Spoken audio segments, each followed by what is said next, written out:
Наоколу 150 мигранти од Иран, Мароко, Либан и Пакистан во изминативе 12 часа не им беше дозволено да влезат во македонскиот прифатен центар во Гевгелија.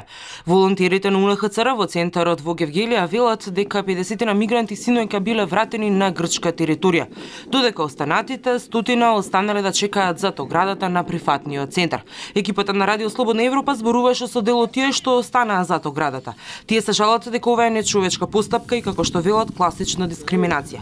Бараат да им биде дозволено да стигнат до нивната крајна дестинација, нека од западноевропските земји. Why?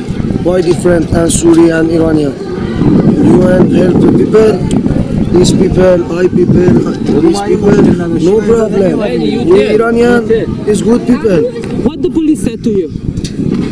The police شما چی گفت؟ Police says you go, you just come back. No, just come back Iran. Come back Iran. Just come back. Batum, go to Gracie.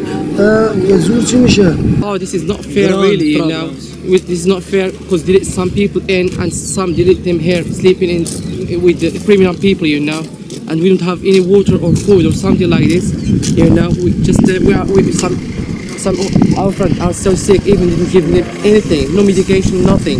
You know, and we are at peace people. You know, we're just looking for a better life. You know, we take a risk. You know, we swim with the sharks to come in here. Then they tell us to gonna send us back again to Greece.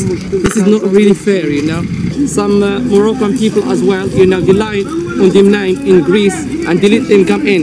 So what is the justice? You know, some Syrian as well. They are not Syrian, but they say in Syrian they let them come in.